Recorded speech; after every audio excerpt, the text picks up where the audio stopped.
Existe uma gravação. Ela existe há mais de 40 anos, guardada em algum lugar entre o esquecimento e o silêncio deliberado. Uma fita, um estúdio, uma mulher sentada na frente de uma câmera com os olhos que carregavam o peso de algo que ainda não tinha nome. E no meio dessa conversa, ela para, respira fundo, olha diretamente para a lente, como se soubesse que alguém, um dia, muito tempo depois, estaria do outro lado assistindo. E diz, com aquela voz que o Brasil inteiro conhecia de cor: tem uma coisa que eu preciso falar, mas ainda não é hora. 23 dias depois, Elis Regina estava morta, 36 anos de idade. O maior nome da música popular brasileira. A mulher que fez o país chorar com Madalena e gargalhar com Carcará. A voz que não tinha igual, nem antes nem depois. Morta em um apartamento em São Paulo, na madrugada do dia 19 de janeiro de 1982, com a versão oficial falando em insuficiência cardíaca provocada por uma mistura de cocaína e álcool. Caso encerrado. Tragédia pessoal. Mais uma artista destruída pelos próprios excessos. Mas e se não fosse isso? E se aquela frase, ainda não é hora, fosse o aviso mais claro que ela conseguiu dar? E se o que ela tentou dizer naquela entrevista fosse exatamente o que ninguém queria que o Brasil ouvisse? Porque o Brasil de 1982 não era um país livre. Era um país que fingia ser livre, enquanto a ditadura militar agonizava em seus últimos anos de poder. Um país onde artistas eram monitorados, onde conversas eram gravadas por outros motivos, onde acidente podia significar muita coisa. Se você está gostando deste vídeo, se inscreva no canal. Isso ajuda muito no crescimento e na divulgação do nosso conteúdo. E Elis Regina não era qualquer artista. Ela era um problema. Um problema com voz de ouro e coragem de aço, que cantava o que outros não ousavam cantar e dizia em palco o que outros sussurravam em casa. Ela sabia que estava sendo vigiada. Ela sabia que havia linhas que não devia cruzar. E mesmo assim, naquele estúdio, naquela tarde, ela começou a cruzar uma delas. E então parou. Por quê? O que aconteceu entre aquela frase e a sua morte? O que ela sabia? O que ela viu? O que fizeram para que ela ficasse em silêncio? E esse silêncio fosse permanente? E isso é o que vamos descobrir hoje. Acomode-se, porque o que você vai ouvir nas próximas horas não está nos livros de história. Não está nas biografias autorizadas. Não está nas entrevistas que os familiares concederam para preservar a memória. Está nas margens, nas lacunas, nas perguntas que ninguém quis responder por tempo demais. A última entrevista de Elis Regina. O que ela tentou dizer antes de partir? Para entender o que aconteceu com Elis Regina, você precisa entender o Brasil que ela habitava. Não o Brasil das praias e do carnaval que o mundo enxergava de fora. O Brasil real. O Brasil de 1982. A ditadura militar havia começado em 1964, com um golpe que o governo chamou de revolução. 18 anos depois, o regime estava cambaleando, mas ainda de pé. A abertura política. O processo lento e gradual de redemocratização estava em curso. Mas era uma abertura controlada, gerenciada pelos próprios militares, que decidiam o ritmo e os limites do que podia ser dito, cantado, publicado, encenado. Artistas eram monitorados pelo DOPS, o Departamento de Ordem Política e Social, com uma sistematicidade que hoje parece absurda, mas que era absolutamente real. Existiam dossiês, existiam agentes infiltrados em shows, em gravadoras, em estúdios de televisão. Existiam listas de músicas proibidas, de palavras que não podiam ser pronunciadas em determinados contextos, de nomes que não podiam aparecer juntos no mesmo programa. E Elis Regina aparecia em muitas dessas listas. Não porque ela fosse uma militante declarada, ela não era. Elis era mais complicada do que isso, e essa complexidade é o que torna a sua história tão difícil e tão fascinante ao mesmo tempo. Em 1971, ela cantou no famoso show Falso Brilhante, com músicas que eram hinos da resistência. Mas em outros momentos, ela se apresentou em eventos ligados ao regime, o que lhe rendeu críticas ferozes da esquerda intelectual. Ela era contraditória. Ela era humana.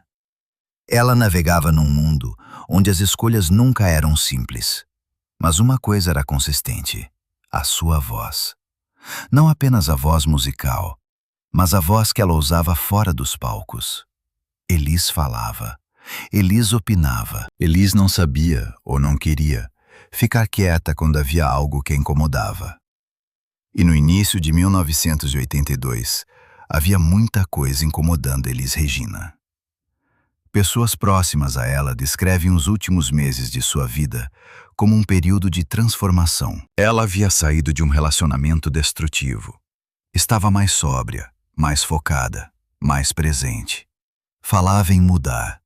Falava em contar histórias que havia guardado por anos. Havia uma energia diferente nela. Não a energia caótica e autodestrutiva que marcou outros períodos de sua vida, mas algo mais calmo e mais determinado. Como alguém que finalmente decidiu o que vai fazer. E então ela deu aquela entrevista. O jornalista que a conduziu preferiu nunca falar sobre ela publicamente. A emissora que a contratou para o projeto nunca explicou por que o material não foi ao ar. A produtora que estava presente naquele dia deu uma única declaração anos depois, em voz baixa, quase como se ainda tivesse medo. Ela estava diferente naquele dia. Parecia que ela queria se livrar de alguma coisa. Livrar-se de alguma coisa. Essa frase ficou. Ficou porque é vaga o suficiente para ser segura e específica o suficiente para ser aterrorizante. O que era essa coisa? Um segredo pessoal? Uma informação sobre a indústria musical? Algo que ela havia visto ou ouvido nos corredores do poder que frequentou durante anos de carreira? Não sabemos. Mas sabemos que ela tentou falar. E sabemos que não chegou a terminar. Elis Regina Carvalho Costa nasceu em Porto Alegre, no Rio Grande do Sul, em 17 de março de 1945. Cresceu pobre, em uma família marcada pela dureza e pela música ao mesmo tempo. O pai tocava violão, a mãe cantarolava, e Elis, desde criança, tinha aquilo que não se ensina e não se explica: uma presença. Com 15 anos, ela já se apresentava profissionalmente em programas de rádio em Porto Alegre. Com 18, foi para o Rio de Janeiro com uma mala e uma certeza inabalável de que era melhor do que qualquer um que ela havia visto até então. Essa certeza não era arrogância vazia. Era uma leitura precisa da própria capacidade, porque ela era, de fato, diferente.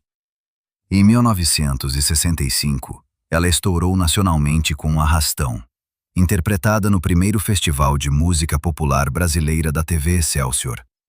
A performance foi um choque. Não era apenas a beleza da voz. Era a fisicalidade, a entrega, a forma como ela habitava cada nota como se estivesse vivendo a música em tempo real, sem distância, sem filtro.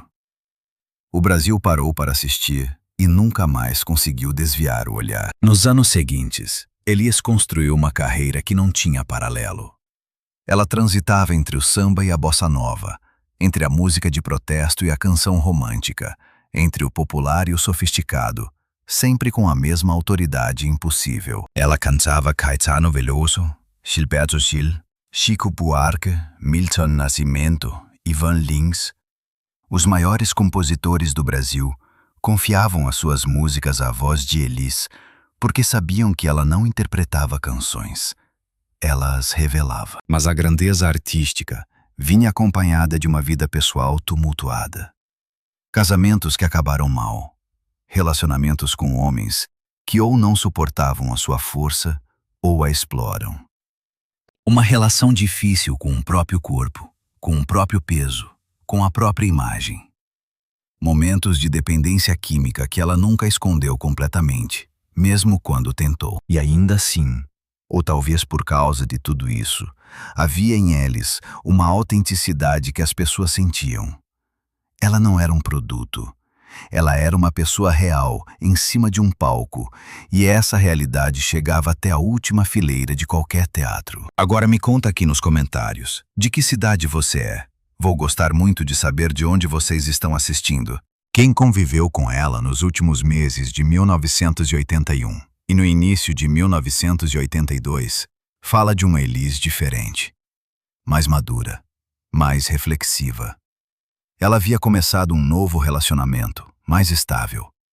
Estava trabalhando em um novo repertório. Tinha planos para uma turnê internacional. Em entrevistas desse período, ela fala com uma clareza incomum sobre o passado, sobre erros que cometeu, sobre pessoas que a machucaram, sobre coisas que ela viu na indústria musical brasileira que a deixaram com um gosto amargo na boca. É nesse contexto que ela chega àquele estúdio em janeiro de 1982.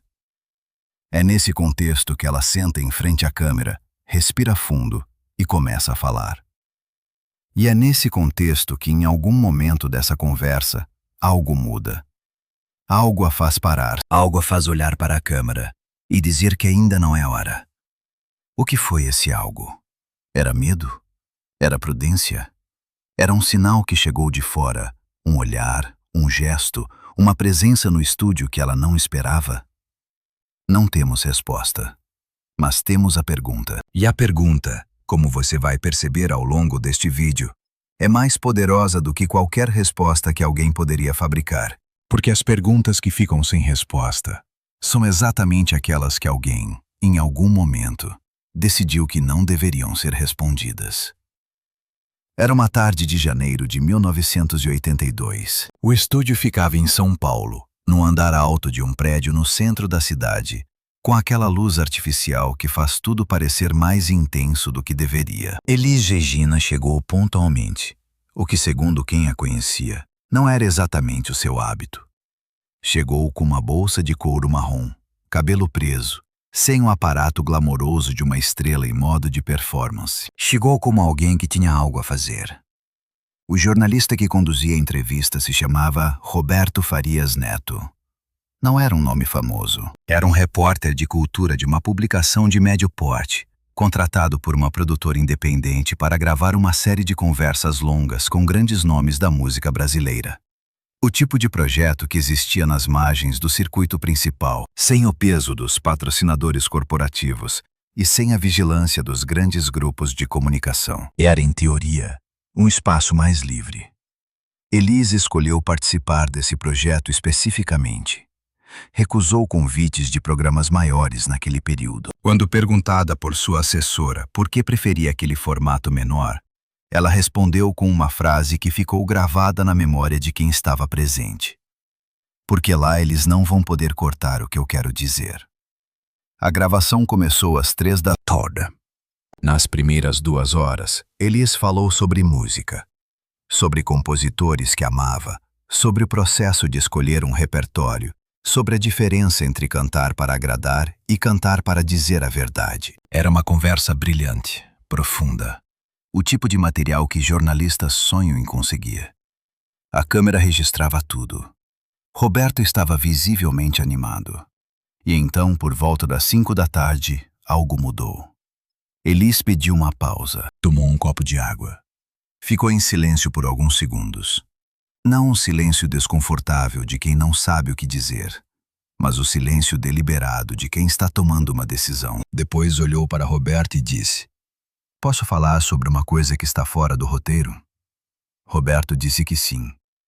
E Elis começou a falar sobre a indústria musical brasileira de um jeito que ninguém havia falado publicamente até então. Falou sobre contratos abusivos. Falou sobre gravadoras que controlavam não apenas a carreira dos artistas, mas as suas vidas pessoais, usando dívidas fabricadas, cláusulas enterradas em letras miúdas, ameaças veladas sobre o que aconteceria com a carreira de quem tentasse sair. Falou sobre a pressão para gravar determinadas músicas e recusar outras.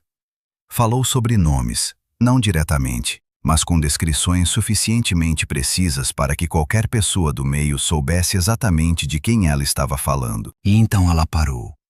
Olhou para a câmera, para Roberto, para o operador de câmera no canto da sala, um rapaz jovem chamado Adriano, que anos depois daria a única entrevista que existe sobre esse dia para uma publicação alternativa de São Paulo que poucos leram. Ela parou e disse: "Tem uma coisa que eu preciso falar, mas ainda não é hora."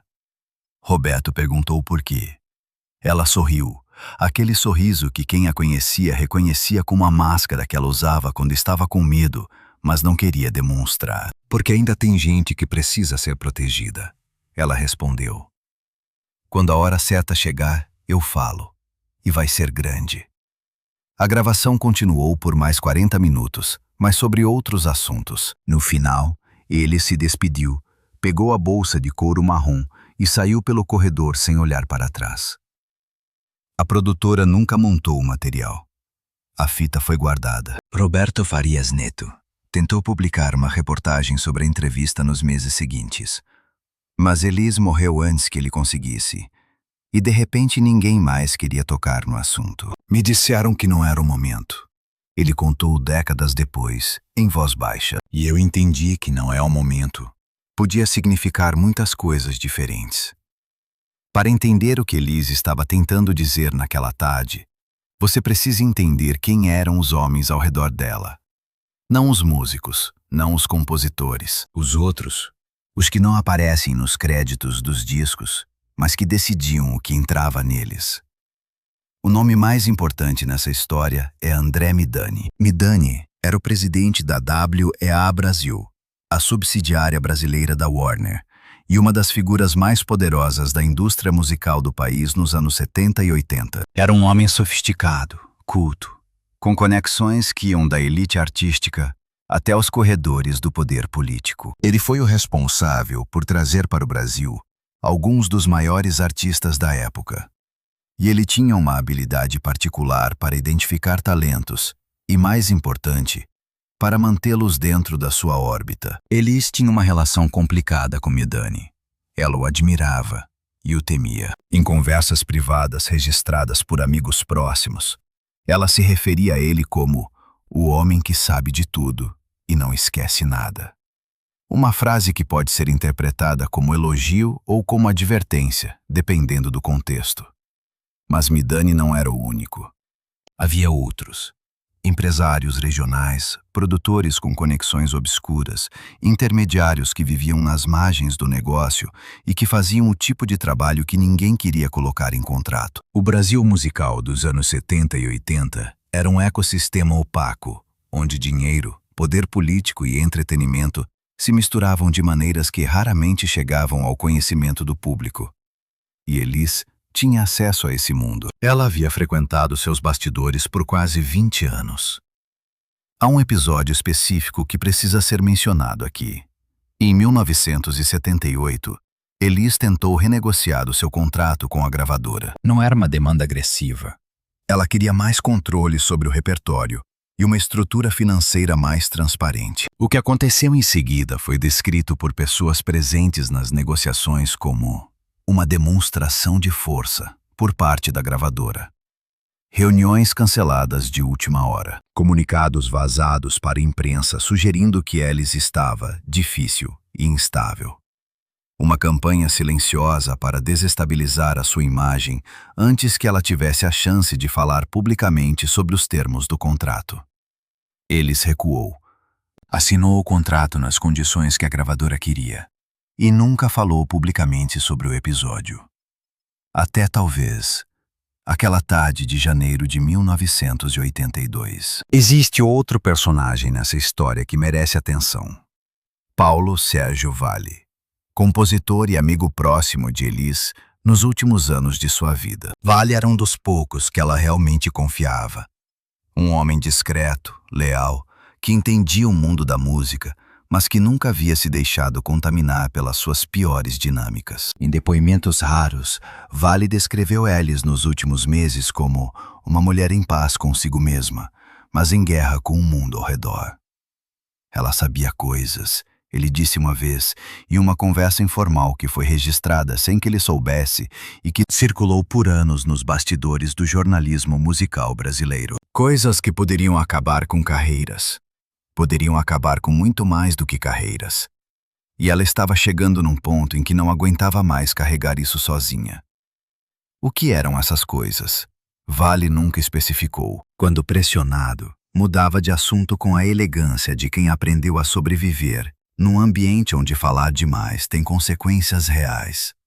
Mas a pergunta ficou. E a pergunta, combinada com o que Elis disse naquela entrevista, começa a compor um quadro. Um quadro onde uma mulher no auge da sua maturidade e da sua consciência estava se preparando para revelar algo sobre os homens que controlavam a sua voz.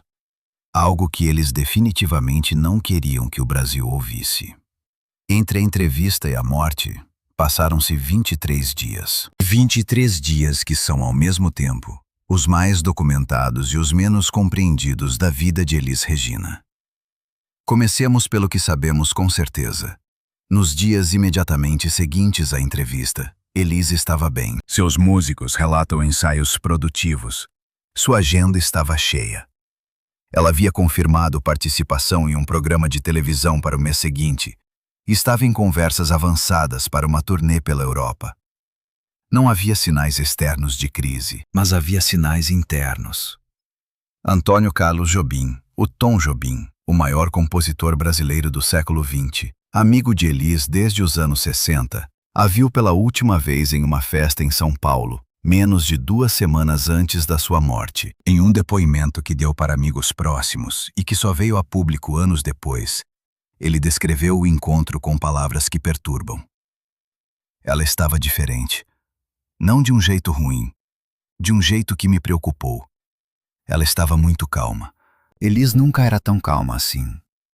Era como se ela tivesse chegado a uma conclusão sobre alguma coisa e estivesse esperando o momento certo de agir.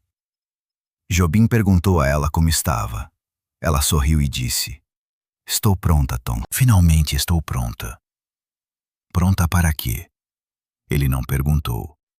Lamentou isso pelo resto da vida. Nos dias seguintes, segundo seu assistente pessoal da época, um jovem chamado Marcelo, que anos depois emigrou para Portugal e só falou sobre esse período em uma única ocasião, Elis recebeu pelo menos 2 ligações que a deixaram visivelmente agitada. Ela não comentou o conteúdo das ligações, mas após uma delas, pediu a Marcelo que verificasse se havia alguém na rua em frente ao seu apartamento.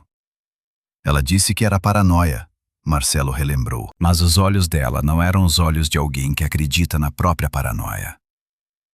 Na semana anterior à sua morte, Elis gravou o que seria o seu último registro fonográfico. Uma faixa para um projeto coletivo que nunca foi concluído. Os músicos presentes nessa gravação descrevem uma Elis em estado de graça artística, cantando com uma intensidade e uma precisão que os deixaram sem palavras. No final da sessão, ela ouviu a playback, fechou os olhos por um longo momento e disse apenas: "Esse é o jeito certo. Sempre foi esse o jeito certo." 2 dias antes de morrer, ela ligou para sua mãe, Erce, em Porto Alegre. Uma ligação longa, mais de 1 hora, o que era incomum. Erce nunca revelou o conteúdo dessa conversa. Quando perguntada em entrevistas posteriores, ela desviava o assunto com uma gentileza firme, que encerrava qualquer possibilidade de aprofundamento. Na madrugada do dia 19 de janeiro de 1982, Elis Regina foi encontrada sem vida em seu apartamento no bairro de Pinheiros. Tinha 36 anos. A perícia apontou insuficiência cardíaca provocada por uma combinação de cocaína e álcool. Mas aqui começa o que os investigadores informais, jornalistas, pesquisadores, pessoas que dedicaram anos a esse mistério, chamam de as inconsistências. A primeira: pessoas que estiveram com Elis nas horas anteriores à sua morte relatam que ela estava sóbria, não moderadamente sóbria, completamente sóbria, lúcida, engajada. Uma delas, que pediu para não ser identificada, disse: "Eu não vi Elis beber uma única gota naquela noite. Não havia nada que sugerisse o que aconteceu." A segunda: a velocidade do processo legal. O inquérito foi aberto e encerrado em tempo recorde para os padrões brasileiros da época. Sem audiências públicas, sem depoimentos extensos, sem investigação sobre a proveniência das substâncias encontradas no apartamento. A terceira, e talvez a mais perturbadora, A fita da entrevista de janeiro nunca foi apresentada às autoridades. Ninguém a mencionou. Como se aquela tarde nunca tivesse acontecido. E Roberto Farias Neto, o jornalista que estava lá, que ouviu tudo, que viu tudo. Roberto ficou em silêncio por mais de 20 anos antes de começar, timidamente, a falar. Sempre em termos vagos, sempre com cuidado, de quem sabe exatamente onde estão as linhas que não se deve cruzar. Ela queria falar, ele disse numa dessas raras ocasiões. Ela estava chegando lá, e então parou, e depois não pôde mais. Não pôde mais. 2 palavras, infinitas interpretações. E no centro de tudo, a voz. A voz que o Brasil inteiro conhecia. A voz que cantou a dor e a alegria de um povo inteiro, por quase 2 décadas. A voz que em algum momento naquela tarde de janeiro, começou a dizer algo que ninguém deveria ouvir.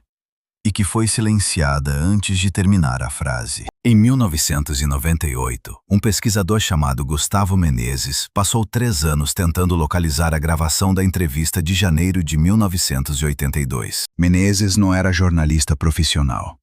Era professor universitário de comunicação em Campinas, obcecado com a história oral da música brasileira. O tipo de homem que passa férias em arquivos empoeirados por prazer. Ele havia ouvido referências à entrevista em 2 fontes independentes e decidiu que precisava encontrá-la. O que ele descobriu foi, nas suas próprias palavras, a ausência mais organizada que já vi na minha vida. A produtora independente que havia contratado Roberto Farias Neto para o projeto havia fechado as portas em 1984, 2 anos após a morte de Elis. 3 anos após a gravação. Os arquivos da empresa, segundo o registro comercial, foram transferidos para um escritório de advocacia em São Paulo. O escritório de advocacia havia mudado de endereço 2 vezes. Quando Menezes finalmente localizou os responsáveis, recebeu uma resposta educada e definitiva. Os arquivos daquele período haviam sido destruídos numa enchente em 1991. Numa enchente. Menezes verificou os registros meteorológicos de São Paulo para 1991. Não havia nenhum evento de enchente significativo no período que poderia justificar a destruição de arquivos em um escritório de advocacia em andar intermediário de um prédio comercial no centro da cidade. Ele publicou suas descobertas em uma revista acadêmica de circulação limitada. O artigo foi ignorado pela imprensa principal. Menezes continuou tentando. Em 2003, ele conseguiu localizar Adriano, o jovem operador de câmera que havia estado presente na gravação. Adriano tinha 50 e poucos anos na época. Trabalhava como técnico de som em uma emissora regional do interior de São Paulo e vivia uma vida deliberadamente discreta. Quando Menezes o contactou, Adriano ficou em silêncio por um longo momento antes de responder. Eu sabia que alguém ia aparecer um dia perguntando sobre isso. Ele disse. Só não sabia se ia ser você ou outro tipo de pessoa. O que Adriano revelou nessa conversa, registrada com sua permissão, e que Menezes incluiu em um livro que publicou independentemente em 2005, com tiragem de 500 exemplares, é o coração desta história. Adriano confirmou a existência da fita. Confirmou a cena descrita por Roberto, a pausa, o copo de água, a frase sobre ainda não ser hora. Mas acrescentou um detalhe que Roberto nunca havia mencionado publicamente. Havia outra pessoa no estúdio naquela tarde. Não um técnico, não um assistente. Um homem que Adriano nunca havia visto antes e que foi apresentado vagamente como um representante da gravadora, mas que não tinha cartão de visitas, não foi formalmente apresentado a ninguém e que ficou sentado num canto da sala durante toda a entrevista sem dizer uma única palavra. Ele só observava, Adriano disse. Mas quando a Elis começou a falar sobre os contratos, sobre as pressões, sobre os nomes, eu vi ela olhar para ele, só uma vez, e depois disso ela parou. Foi esse olhar que a fez parar. Quem era esse homem? Adriano não sabia. Roberto, quando confrontado posteriormente com essa informação por Menezes, disse apenas que havia sido orientado a não fazer perguntas sobre a presença daquela pessoa. Orientado por quem? Ele não respondeu. A fita, segundo Adriano, existia em pelo menos 2 cópias na época da gravação. O original e uma cópia de segurança que ele mesmo havia feito, como era o seu procedimento padrão. Ele guardou a cópia de segurança em casa, 2 meses após a morte de Elis, quando o apartamento onde morava foi arrombado, sem que nada de valor aparente fosse levado. A fita havia desaparecido. Só a fita. Levaram a fita e não levaram o televisor. Não levaram o rádio. Não levaram nada, Adriano disse. Eu entendi o recado. Nunca mais falei sobre isso com ninguém, até você aparecer. Vamos falar sobre o que Ellis provavelmente sabia. Não especulação, reconstrução. Com base em testemunhos, documentos que vieram a público após a redemocratização e nas investigações conduzidas por pesquisadores independentes ao longo de 40 anos. O primeiro nó tem a ver com o DOPS. Em 1992, 10 anos após a morte de Elis, o governo do estado de São Paulo abriu parte dos arquivos do extinto Departamento de Ordem Política e Social. Entre os documentos liberados, estava um dossiê sobre Elis Regina com mais de 200 páginas. A existência do dossiê não era surpresa. Sabia-se que artistas eram monitorados. O que surpreendeu os pesquisadores que tiveram acesso ao material foi o que estava nele. Não eram apenas relatórios de shows. Havia transcrições de conversas telefônicas.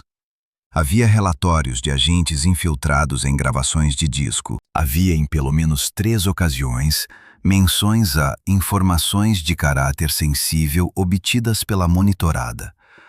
Linguagem burocrática que, no contexto dos arquivos do DOPS, significava que Ellis havia sido exposta a informações que o regime considerava perigosas. Que informações eram essas? As páginas correspondentes haviam sido removidas antes da liberação do dossiê. Não estavam em branco. Haviam sido fisicamente removidas, com o corte ainda visível na lombada do arquivo. Quem removeu essas páginas? Quando? Por quê? Ninguém foi responsabilizado. Ninguém foi sequer questionado publicamente sobre isso. O segundo nó tem a ver com dinheiro. Especificamente com o dinheiro que circulava entre a indústria musical brasileira e determinados setores do regime militar durante os anos 70. Existe um mecanismo que pesquisadores chamam de lavagem cultural.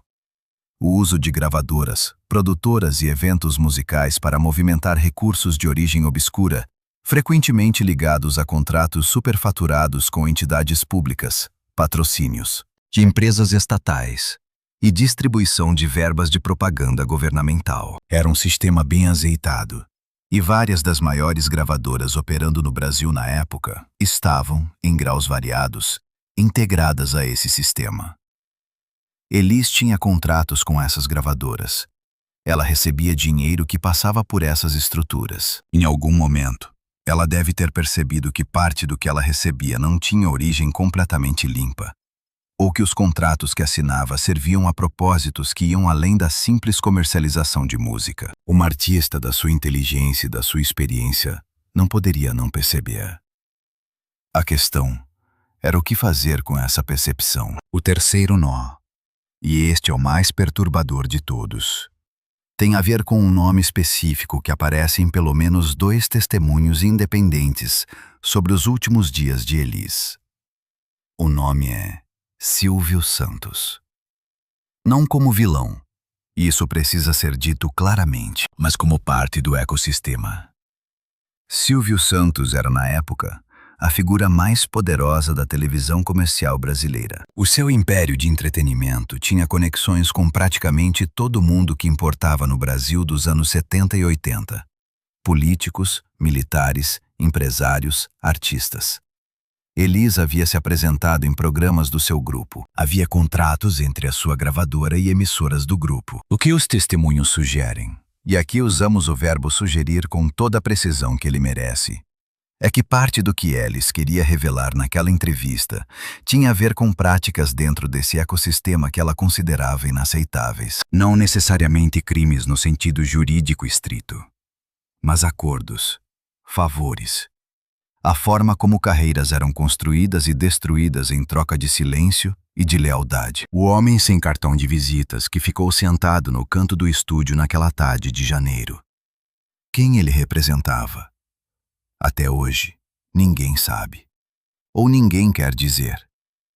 Voltemos à madrugada do dia 19 de janeiro de 1982. Porque é aqui que a história deixa de ser sobre o passado e passa a ser sobre a verdade.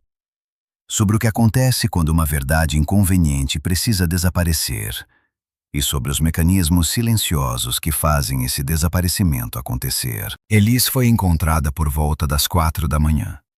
A chamada para emergência foi feita por alguém que estava no apartamento.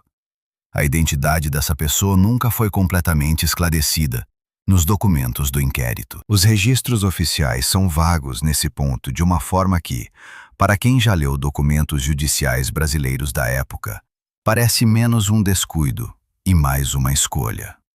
O médico legista que assinou o laudo de óbito se chamava Hélio Augusto Mota. Mota era um profissional respeitado, sem histórico de irregularidades. Mas há um detalhe no seu laudo, que pesquisadores notaram e que nunca recebeu explicação satisfatória.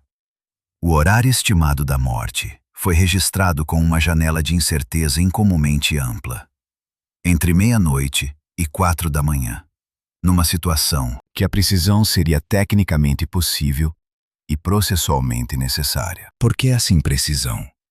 Mota morreu em 1997, sem nunca ter sido entrevistado sobre o caso por nenhum jornalista ou pesquisador. Os seus arquivos pessoais foram doados a uma fundação médica que, quando contactada por Menezes em 2004, informou que os documentos daquele período ainda estavam sendo organizados e não estavam disponíveis para consulta. Em 2008, 26 anos após a morte de Elis, um documentarista chamado Fernando Grosstein Andrade começou a trabalhar num projeto sobre a sua vida. Durante as pesquisas, ele conseguiu localizar uma ex-funcionária do apartamento de Elis, uma mulher chamada Dona Iraci, que havia trabalhado como diarista para a cantora nos últimos 2 anos de sua vida. Dona Iraci tinha mais de 70 anos quando Andrade a encontrou. Vivia em Guarulhos e havia passado décadas sem falar sobre o período. O que ela disse não entrou no documentário final. Andrade descreveu posteriormente, em uma conversa privada que veio a público de forma indireta, que Dona Iraci havia contado que na semana anterior à morte de Elis, uns homens haviam visitado o apartamento enquanto Elis estava fora. Ela estava presente para receber uma entrega e os encontrou saindo pelo elevador. Não eram conhecidos dela. Não deixaram um cartão. Não disseram com quem haviam falado, nem o que haviam feito. Eu achei estranho, Dona Iraci teria dito. Mas naquele tempo a gente aprendia a não achar as coisas muito estranhas. Era mais seguro assim. Era mais seguro assim. Essa frase resume um Brasil que muita gente preferiu esquecer. Um Brasil onde o silêncio era uma estratégia de sobrevivência, onde perguntas demais podiam ter consequências que não valiam a pena. Onde homens sem cartão de visitas podiam entrar e sair de apartamentos e de estúdios e de vidas sem deixar rastro oficial. E é nesse Brasil que Elis Regina viveu seus últimos dias. Com algo que queria dizer. Com o peso de saber coisas que outros não queriam que ela soubesse. Com o timing, aquela inteligência instintiva que ela tinha para tudo, para a música, para a vida, que lhe dizia que estava chegando o momento de falar. Mas o momento não chegou. Ou chegou cedo demais, na forma errada, para as pessoas erradas. Existe uma última peça nesse quebra-cabeça.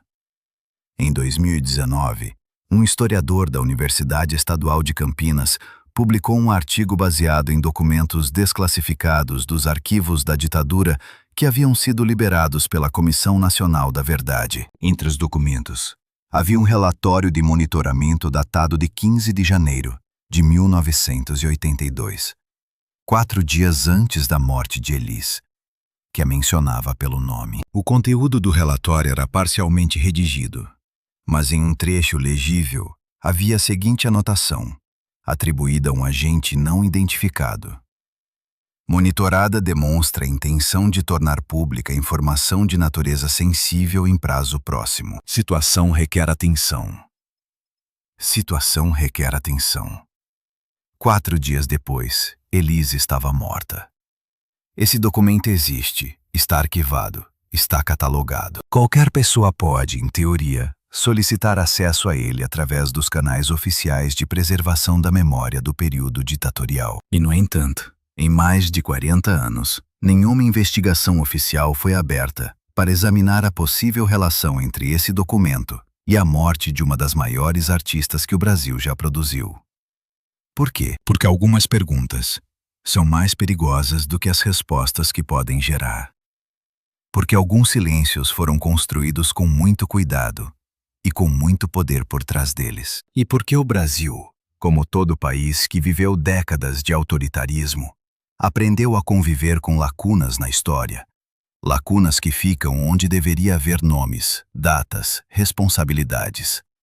Elis Regina sabia disso. Ela viveu dentro dessas lacunas. E em janeiro de 1982, ela decidiu que estava pronta para preenchê-las. Não teve tempo. Ou não foi deixada ter.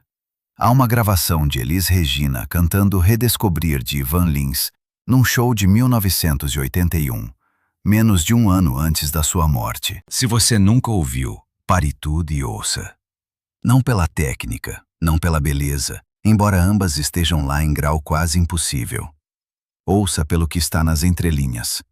Pela forma como ela segura certas notas como se soubesse que são preciosas. Pela forma como ela respira entre as frases, como alguém que está contando o tempo que lhe resta. Talvez seja a projeção. Talvez seja o peso do que sabemos hoje colorindo o que ouvimos. Ou talvez ela soubesse. 44 anos se passaram, desde aquela madrugada de janeiro de 1982. O Brasil que matou, ou deixou morrer, ou não protegeu. Escolha o verbo que suportar. Elis Regina é um país diferente hoje. A ditadura acabou. Os arquivos foram parcialmente abertos. A Comissão Nacional da Verdade documentou crimes que por décadas foram negados. Há uma geração inteira de brasileiros que nunca conheceu o silêncio como estratégia de sobrevivência obrigatória. E ainda assim, a fita desapareceu. Ainda assim, as páginas foram removidas do dossiê. Ainda assim, o inquérito foi encerrado sem que as perguntas óbvias fossem feitas. Ainda assim, o homem sem cartão de visitas nunca foi identificado. Ainda assim, o relatório de 15 de janeiro dorme num arquivo em Brasília sem que nenhuma investigação formal o conecte ao que aconteceu 4 dias depois. O Brasil aprendeu a fazer as pazes com as suas lacunas. É uma habilidade nacional, cultivada por séculos de impunidade estrutural. A capacidade de olhar para uma ausência e aceitar que ela é permanente. De transformar o mistério em lenda e a lenda em entretenimento e o entretenimento em esquecimento. Elis merece mais do que isso. Não porque ela era uma artista extraordinária, embora fosse. Não porque a sua música é patrimônio de um povo inteiro, embora seja. Mas porque ela era uma pessoa. Uma mulher com filhos, com medos, com coisas que queria dizer. Uma mulher que olhou para uma câmera e disse, ainda não é hora. O que significa que ela acreditava que a hora ia chegar. Que ela ia estar viva para viver esse momento. Que havia um futuro em que ela finalmente falava e o Brasil finalmente ouvia. Esse futuro foi roubado. Por quem ou pelo quê? Pela própria fragilidade humana, pela opacidade de um regime que já agonizava, pelos interesses de homens cujos nomes talvez nunca saibamos. Esse futuro simplesmente não aconteceu. Mas a pergunta aconteceu. E a pergunta fica. Tem uma coisa que eu preciso falar. O que era essa coisa, Elis? Adriano, o operador de câmera que perdeu a sua cópia da fita num arrombamento conveniente, tem 80 e poucos anos hoje. Vive no interior de São Paulo. Quando Menezes o entrevistou pela última vez em 2019, ele estava com saúde frágil, mas a memória intacta. Menezes perguntou se ele se arrependia de não ter feito mais, de não ter falado mais cedo, de não ter preservado melhor o que tinha. Adriana ficou em silêncio por um longo tempo. Eu tinha família, ele disse finalmente. Eu tinha filhos pequenos. E eram outros tempos. Eram outros tempos. Essa é a frase que encerra tudo e que ao mesmo tempo não encerra nada. Porque os tempos mudam, mas os mecanismos de silêncio se adaptam. Porque os homens sem cartão de visitas trocam os ternos, mas continuam sentando nos cantos das salas. Porque arquivos continuam sendo organizados eternamente. E enchentes convenientes continuam destruindo exatamente o que precisaria ser preservado. E porque vozes como a de Elis Regina, vozes que carregam não apenas beleza, mas verdade, não apenas arte, mas coragem, continuam sendo o que o poder teme mais do que qualquer coisa, mais do que exércitos, mais do que manifestações, mais do que processos judiciais. Uma voz que sabe coisas e que não tem medo de dizer. Elis tinha esse medo. Seria desonesto dizer que não tinha. Ela parou naquela tarde. Ela olhou para o homem no canto da sala e escolheu o silêncio. Era humana. Era uma mãe. Era alguém que havia aprendido, da forma mais dura possível, o que acontecia com quem falava demais no Brasil daquele tempo. Mas ela também disse que ia falar. Que estava esperando a hora certa. Que havia gente que precisava ser protegida primeiro. O que significa que ela já estava pensando em como fazê-lo com segurança, com cuidado, da forma certa. Ela estava chegando lá. E então parou de chegar. O que fica, 44 anos depois, é a música. É o bêbado e a equilibrista, que ela cantou como o hino de uma geração inteira ansiando por democracia. É como nossos pais, que ela transformou de canção geracional em declaração existencial. É Madalena, que ela cantou com uma dor tão real que parecia autobiografia. E é aquela frase, simples, incompleta, devastadora na sua incompletude. Tem uma coisa que eu preciso falar, mas ainda não é hora. A hora nunca chegou, Elis, mas nós ainda estamos ouvindo. Se você gostou desta história, deixe seu like no vídeo e se inscreva no canal para acompanhar os próximos conteúdos.